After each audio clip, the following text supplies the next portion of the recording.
Aluminium, magnesium and their alloys are difficult to weld. Today we are going to talk about one process which makes their welding easy, and that process is tungsten inert gas welding. In short, it is also called as a TIG. The process is known as a gas tungsten arc welding or GTAW in the USA, and as the German name of a tungsten is a Wolfram, the process is also known as a Wolfram inert gas welding or WIG. Initially, the process was developed in 1930, and at that time the process was known as a heli arc welding, as it used only helium gas those days. Now let us look at the operational principle of the process. Now, as we know that TIG being one of the arc welding process, it uses arc as a heat source. So here we have a non-consumable tungsten electrode. As you can see here, this is a non-consumable tungsten electrode. It is called as a non-consumable because during the welding process, the electrode is not going to be consumed, or the electrode is not going to melt itself, and it is not going to deposit itself into the weld pool, and that's why it is called as a non-consumable electrode. So here we have a non-consumable electrode, and let us say these are the two work pieces that we have, and we establish the arc between the electrode and the workpiece. Here the arc is going to act as a heat source. The workpieces or base metal are going to absorb the heat from the arc as their temperature will increase, and once their temperature will cross their melting point temperature, we will see the melting of the base metal. And once the base metal is gonna melt, here the weld pool will be formed. Weld pool is nothing but a pool of a molten metal in which we have a base, in which we have a liquid metal from a base metal 1, as well as we have a liquid metal from a base metal 2. And once the weld pool is gonna solidify, what we will have is something which is called as a weld, or it is also called as a localized coalescence. Now, as we know that welding processes have to satisfy several requirements, and one such requirement is that process should be able to protect the weld pool or the metal being welded from the atmospheric contamination. As we know that the reactivity of a liquid metal is much higher than the reactivity of a solid metal, and here in a weld pool the metal is present in form of liquid. Now, the metal is surrounded by just atmosphere. Atmosphere has oxygen, hydrogen and nitrogen gases, and if the weld metal will react, the liquid metal will react with the oxygen, it is going to form oxide, and a liquid metal has a substantial amount of a tendency to dissolve the gases which are present into the atmosphere. And so we need to protect the weld pool from atmosphere, and in tungsten inert gas welding we use inert gases like helium and argon. And so what happens is that as you can see here, this is a welding torch or a TIG torch used in this process, and here you can see there is one cylinder which has a blue color over it, and that is a cylinder of a argon gas. It has also a pressure regulator is also there on the from where we will be able to control the flow of a gas during the process, and this is a power source which is going to supply us electricity which is required for the process.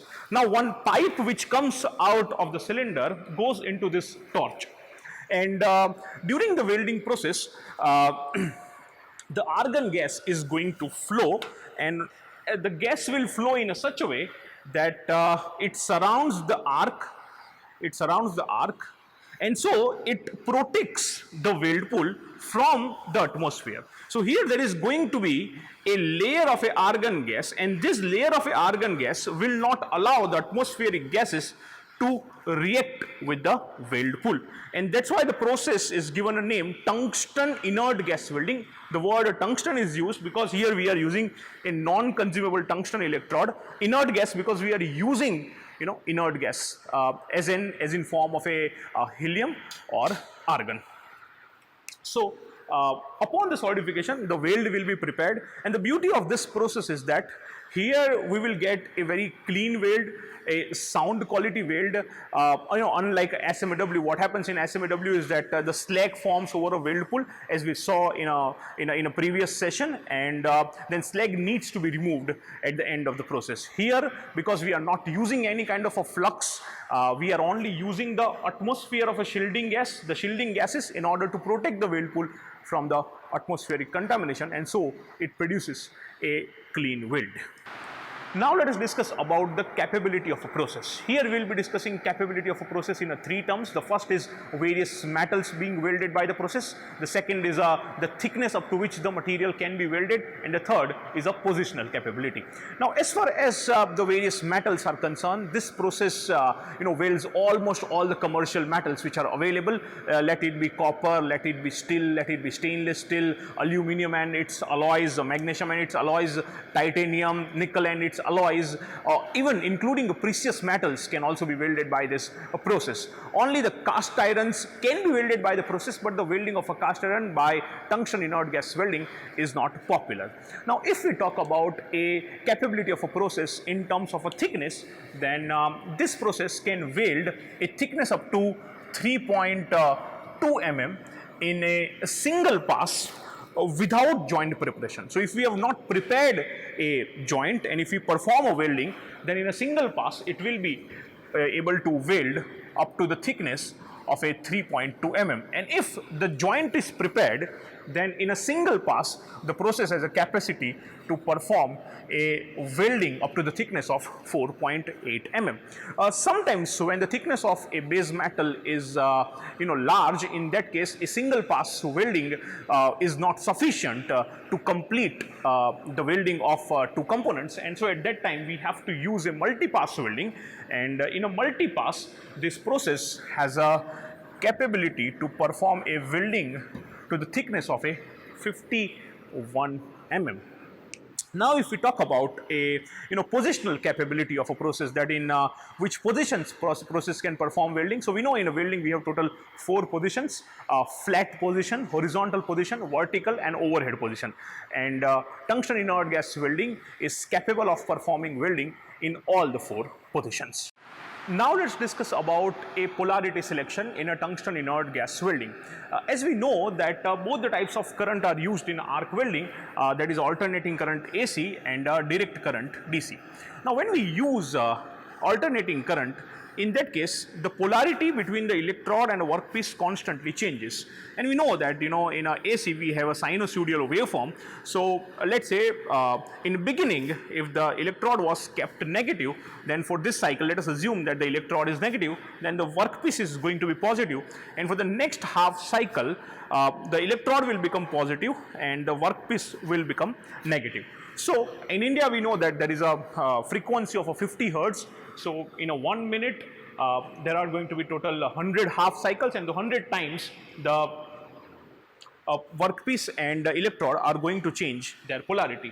But when we use a direct current in which throughout the process the polarity does not change, in that case we have two possibilities which are available to us in terms of polarity. Like the first possibility is that in which electrode is kept negative and the workpiece is kept positive, and the second possibility is that in which the electrode is kept positive and the workpiece is kept negative. Now when the electrode is negative and workpiece is positive, it is called as a DCSP or direct current straight polarity. Because electrode is negative, it is also called as a direct current electrode negative.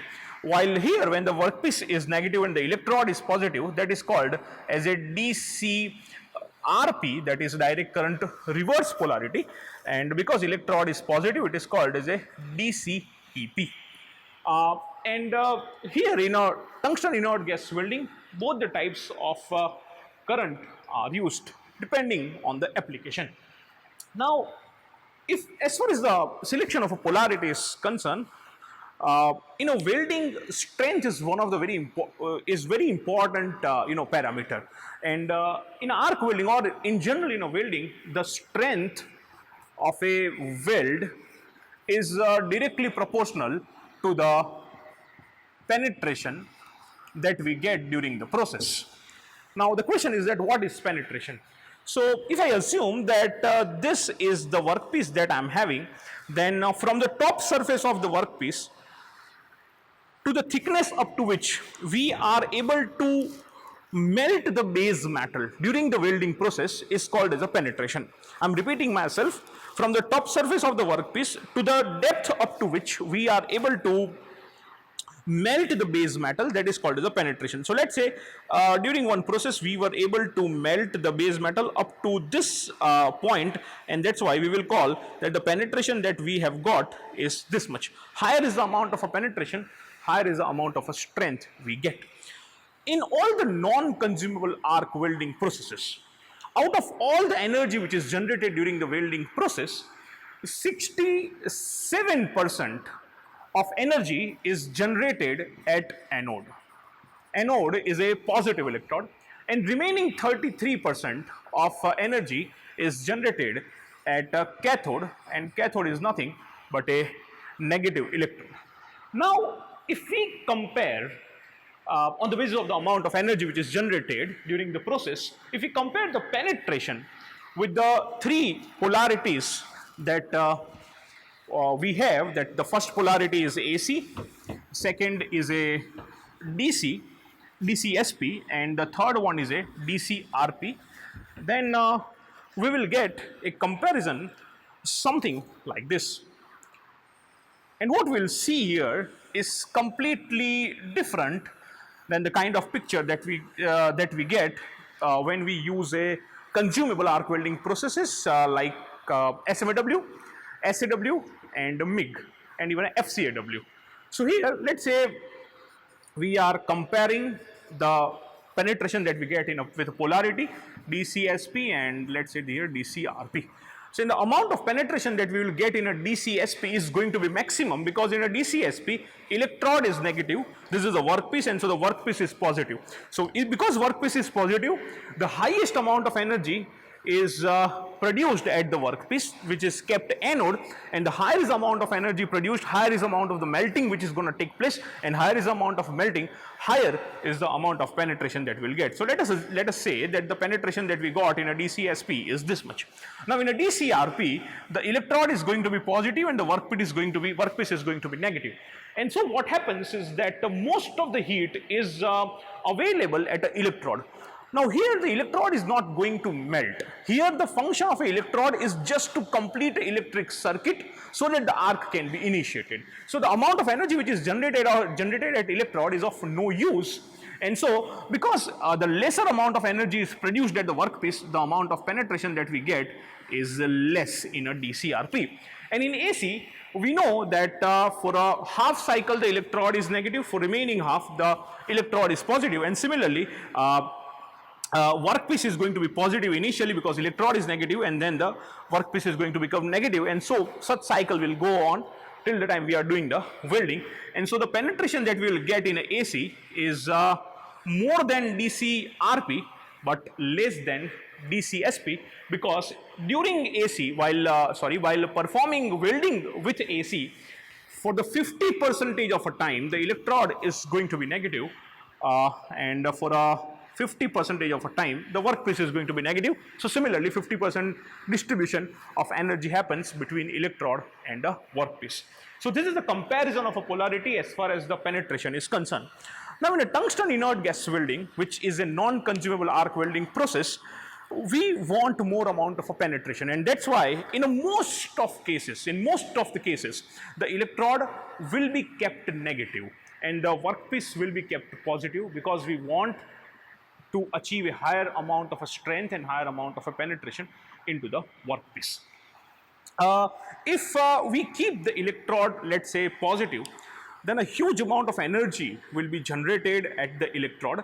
And the torch that you are seeing here, this is an air cooled torch, which means as even if you perform, let's say, a welding with a DC-SP, there is a substantial amount of heat which will be produced at the electrode, and over the period of time, we want to make sure that the electrode does not cross its own melting point temperature. Here, the tungsten is used, and the tungsten has a melting point temperature of a 3422 degrees Celsius. It is the metal with the highest melting point temperature.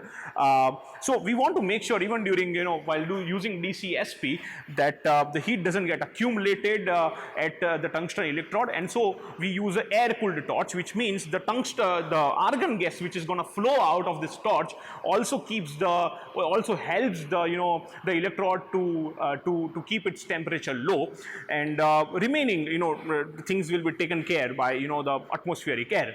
But if we use DCRP, in which there is a huge amount of heat which will be accumulated at tungsten, then the air-cooled torch will not be sufficient to keep the tungsten cool, and in that case we have to use a water-cooled torch, in which the water is being circulated surrounding the electrode, so that it can keep the temperature of the electrode as much low as possible. So this is a polarity selection. Now here I want to discuss about the polarity selection during welding of aluminum and magnesium. So aluminum and magnesium are notorious metal. At a room temperature, they are absolutely obedient. You cut them and you will feel like you are cutting a butter with a hot knife. But when you weld them, when you cast them, as you increase their temperature, they are so reactive. They react with oxygen quickly, and they're going to form oxides. They dissolve the gases which are present into the atmosphere, and by doing that, they don't produce a good quality weld. But they are fine as far as the TIG is concerned. So if we talk about polarity selection in aluminum is most of the time, or always, I would say, you ask any welder and he or she will tell you that aluminum is always welded with an alternating current. Now why? See, aluminum has two issues as far as the welding is concerned. One is a higher thermal conductivity that the aluminum has, and the second thing is the reactivity that aluminum has. So if we keep, let's say, DC-SP, if we keep let us keep DCRP. If we keep, let's say, DCRP, then a very small amount of heat is generated at the aluminum. And let me tell you that welding is a process which is all about accumulation of a heat. Because if you cannot accumulate the heat, how will you be able to increase the temperature of a material to its melting point temperature? And if we are not able to do that, how we will be able to melt the material? If we are not able to melt the material, then at least in the fusion welding processes, how we will be able to join the material or weld the material? So if we use, let's say, a DCRP, then a very small amount of heat is generated at aluminum, and because it has got a higher thermal conductivity and higher diffusivity, it is going to diffuse and it is going to conduct the heat which it has received throughout its volume. Now when we use DC-SP, at that time what happens is the sufficient amount of a penetration we can get. So DC-SP will give us penetration, DCRP will not get us penetration. But the good thing which will happen while using the DCRP is, let's say, electrode and a workpiece. Now, aluminum throughout the process has a tendency to make oxide films over the weld pool. So here there are going to be oxide films.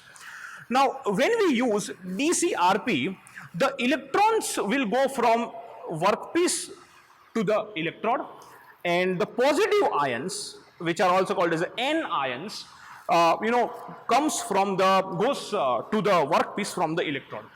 Now the difference between the electrode and the positive ion is that the mass of a electron is much lesser than the mass of a N ions.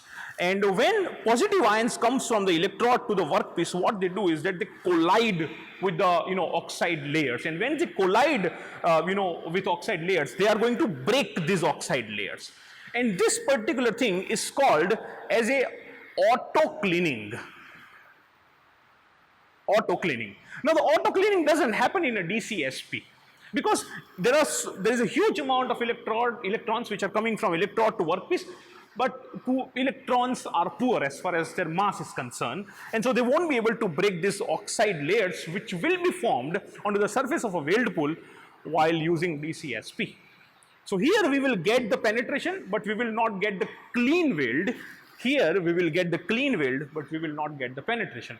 And we need both the things. And so when we need both the things, we use AC, because for, let's say, for the first half cycle, there is too much of electrons which are coming to the workpiece, and so it creates a penetration. But for a remaining half cycle, when the polarity changes, the positive ions are going to come from the electrode to the workpiece, and they are going to break this oxide layers, and they are going to perform the auto cleaning.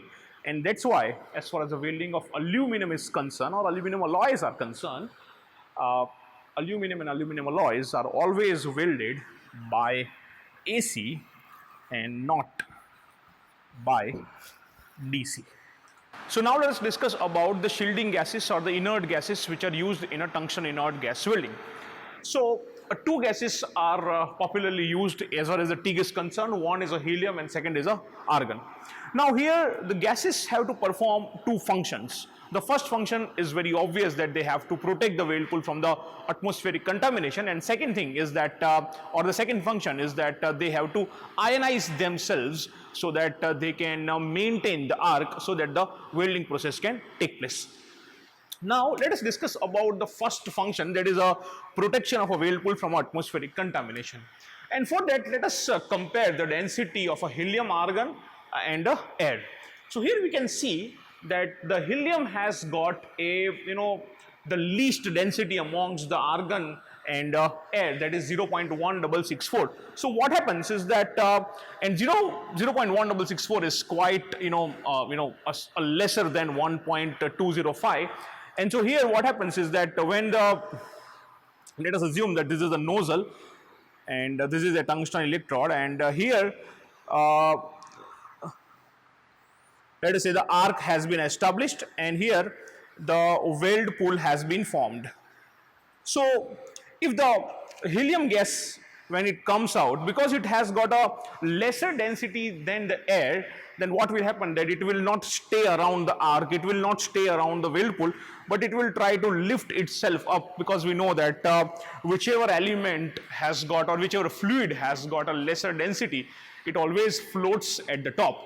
And so that's what happens with the helium. And so as the moment it comes out of the nozzle, what happens is that it tries to go in an upward direction because it has got a lesser density. If we look at the density of argon, which is, as we can see here, 1.661 kilogram per meter cube, it is higher than the density of air. And so what will happen is that when the argon gas will, come out of the nozzle, it will try to, stay around the arc. It will try to protect the weld pool from atmospheric contamination. So there is a fundamental difference as far as helium and argon is concerned, is that whenever we want to protect the weld pool from atmospheric contamination, in that case we have to make sure, when we are using helium, is that we have to make sure that the flow rate is high, the pressure is also high, while argon can protect the weld pool with the lesser amount of a flow rate. So we can, on the basis of this, we can comment at least on the aspect is that more amount of helium gas will be required in a comparison of argon in order to protect the weld pool from the atmospheric contamination. Now let us discuss about the second aspect, and that is that the inert gases have to ionize themselves. The atoms of inert gases have to ionize themselves so that the arc can be maintained. So here, for that, let us look at the ionization potential of both the gases. Ionization potential of a helium is 24.5 electron volts, while argon has the ionization potential of a 15.7 electron volts, which means that in order to ionize one gas atom of a helium, it will need 24.5 electrovolts, and for argon it will need 15.7. And so, because helium has got a higher energy, helium requires higher amount of energy, to get ionized. And so, whenever we will, use helium gas, at that time we have to make sure that the voltage is kept on a higher side in a comparison of when argon is used, because the helium needs more amount of a voltage in order to ionize one atom. Now, and we know that one aspect that we know is the power is nothing but V into I. If the V is higher, in that case the power will also increase, and if the power increases, it also means that the heat is going to increase. Now this is one of the reason, or this is the one aspect on the basis of which there are many literature, there are many books, many at many places that they mention that why does a helium arc it is used. It means that whenever the helium is used, at that time we will get the more amount of a penetration, because more amount of a penetration, we know that the amount of penetration has a direct relationship with the amount of heat which is produced. And so they say that when the helium gas will be used, it will produce a more amount of a penetration, while argon will not give that much amount of penetration. And they want to explain that with the help of these two figures, but then that's not correct. The correct explanation, as it is written by in one of the research paper by T.W. Eager, a professor at MIT, he says that as far as the monoatomic gases are concerned, and helium and argon are both of them are monoatomic gases, their thermal conductivity is directly related to their mass diffusivity, and their mass diffusivity has relation with atomic mass of a gas with it has got an inverse relation. It is inversely proportional to the square root of mass of atoms. And so we know that the atom of argon, or I would say the atomic mass of a argon, is 10 times as much high as that of a helium. And so here you see that if you put the higher amount of a mass, then what's going to happen is that the conductivity is going to be less. And so we can say that the conductivity of argon is lesser than the conductivity of a helium. Now, whenever the base metal gets the energy, it gets the energy in two forms. The one is the with the help of an electron. So when electrons collide with the base metal, their kinetic energy is converted into the thermal energy. And the second thing is that this gaseous atmosphere which is present around the arc, that also conducts the thermal form of energy to the base metal. And because the helium has got a higher thermal conductivity than that of argon, and that's why the more amount of energy will be conducted to the base metal, and as the more amount of energy will be conducted, more amount of a melting will take place, and that more amount of melting will result into higher amount of a penetration. And that's why whenever we are welding, let's say, high melting point temperature metals and alloys, or when we are welding a thick base metal, in that case it is preferable to use helium because it gives us higher amount of a penetration. Now let us discuss about the electrodes which are used in a tungsten inert gas welding. So the tungsten inert gas welding has a current range from a 5 amperes to 1000 ampere, and in order to accommodate this huge range, we have a different sizes of electrode which are available to us, which starts from a 0.3 mm to 6.4 mm. This electron which I have with me right now has got a diameter of a 2.5 mm. Now, as you can see, that these two electrodes that I have are coated with a red color at their end, and this indicates that these two electrodes have got a 2% thorium into it. Now, it's not that all the types of electrode have a thorium. There are various constituents which are chemical constituents which are added to enhance the property of a tungsten electrode, like cerium oxide can be used, zirconium can be used, lanthanum can be used, and so we have a different types of electrode, and American Welding Society has designated all these different types of electrode. As you can see in the table, if you read, let's say, EWP, then Here E stands for the electrode, W stands for a tungsten, as the tungsten has got a German name of a Wolfram, and from there comes the W, where P means it is a pure tungsten and there is no alloying element which is added to make the electrode, and that will have a green color. If you have a EWCE2, then it will have a 2% cerium oxide with the tungsten and it will have a orange color, and this electrode has a properties like there is a ease with which we can start the arc. It improves the arc stability, at the same time it reduces the burn off rate of a electrode. If we have, let's say, EWLA1, it means that it has a 1% lanthanum oxide. Its characteristics are very similar to that of EWCE2. If we have, let's say, EWTH1 and TH2, then it means that it has a 1% and 2% thorium oxide respectively. These electrodes are meant to be used in a direct current applications. They have a properties like they have a start easier arc starting. They provide more stable arc, and even this electrode can be operated at a slightly higher temperatures. And here the 2% thorium electrode has got a better properties than the 1%. And then if you have, let's say, EWZR1, it means that it has a zirconium which varies between, let's say, 0.25% to 1%, and addition of this zirconium makes the tungsten alloy better able to emit the electrons, which means it will be able to electrons easily than a pure tungsten, and it also increases its current carrying capacity. At the same time it gives more stable arc, and also it increases the life of an electrode. Now if you have a EWG, it means that it has a 94% tungsten along with some of the other alloying elements which are not specified, and if it is so, then that electrode will have a gray color. So this is a designation of electrode by American Welding Society. So this is a combined current power source which will be used to perform the TIG. A combined current power source means it can act as a constant current power source as well as a constant voltage power source. And because the basic nature of a TIG is a manual mode, and in a manual mode whenever the processes are operated, it needs a constant current power source. So we are going to operate this power source, as you can see here, in the TIG mode, and the current that we have set is a 168, and the voltage it does not show right now. When the welding process will begin, it will show the voltage.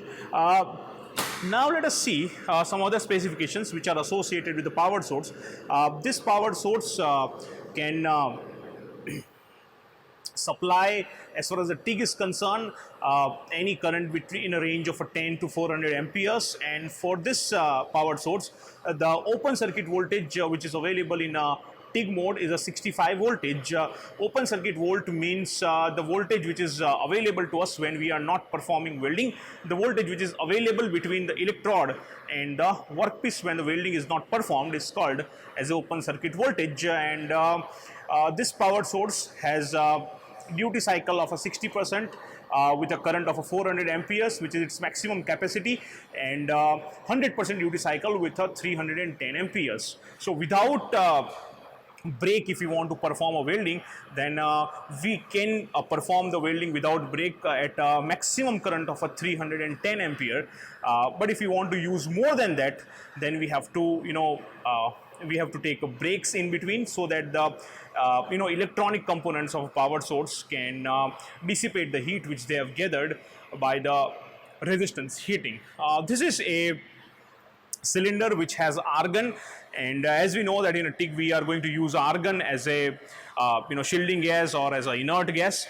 And so this is a pressure regulator with the help of which we decide the pressure. At the same time, as you can see here, this with the help of this meter, with the help of this ball, we set the flow rate which is required during the process. The typical flow rates which are required in a tungsten inert gas welding ranges between 8 liter per minute to 18 liter per minute, and here we are going to perform the welding at a 12 liter per minute. Now here, as I earlier told you that most of the times the non-consumable arc welding process is performed with a DC EN, in which the electrode is kept negative and the workpiece is kept positive. So you see here, this is how we set the polarity. So this is a wire which is coming out of a negative polarity, and the other which comes out of a positive polarity. The wire which is coming out of a positive polarity will go for the work, and whatever is going to be the polarity of a work table, that is going to be the polarity of our workpiece. And as you can see, the lead is attached to the table, and lead is coming out of a positive polarity. It means that the workpiece is positive here, the table is positive here, and as you can see from the negative polarity, the wire is coming out, and that goes to our electrode torch, and that's why the electrode is going to become negative. Now as you can see here, the pipe which is coming out of argon cylinder also goes into this wire, and that is attached with the electrode torch, and so that's how the inert gas is supplied to the electrode.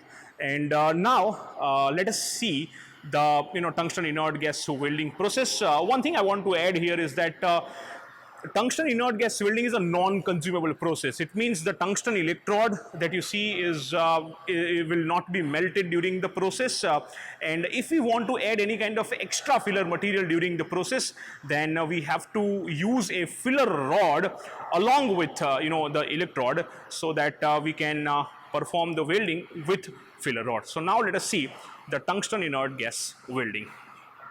Here, in order to perform the welding, we first have to establish the arc between the electrode and workpiece, and here we are going to establish the arc by touch and draw method, in which we are going to touch the workpiece with electrode, and then we will withdraw it, and upon doing that, the space which is existing between the electrode and workpiece will be ionized, and that ionized space will act as a conductor which will take the electrons from the electrode to workpiece, and will take the positive ions from a workpiece to the electrode. Now as you can see here, we have kept the tungsten electrode pointed.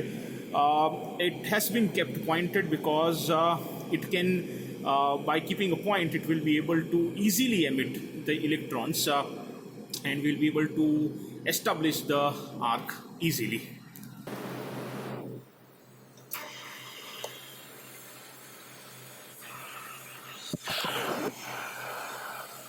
So this is the arc welding process, tungsten inert gas welding process is going on. As you can see, there is no spattering because we are not using any kind of a consumable electrode.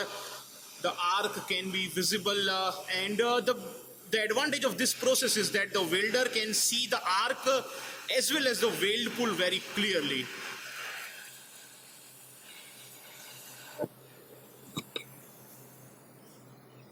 And so now I think the welding is completed between two components, as we can see here. Unlike the processes which use the flux, the weld which looks very clean, it does not have any kind of a slag, which means we need not to remove the slag, and this is how we can perform the welding by tungsten inert gas welding. Now we want to demonstrate you that how the voltage changes during the process. This is a constant current power source. We have set the current to 125, and now we'll see how the arc voltage changes. The arc voltage change with the arc length, and arc length is the distance between the electrode and the workpiece. So if the electrode is moved in an upward direction or in a downward direction, we will be able to see the variation into the arc voltage. Now you can see the arc voltage is varying. You see, the arc voltage is varying from 25, 23, 24, 22. And in a comparison of that, if you see the change in a current, it is not much. Because this is a constant current power source, what happens is that the current remains constant, but the arc voltage is allowed to vary. And in a manual mode, whichever processes are used in a manual mode, we have to allow this setting, because it is not possible for a welder to keep the arc length constant.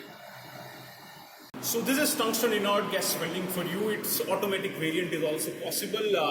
And thanks a lot for joining us on this video. If you have any kind of doubts, feel free to write to me.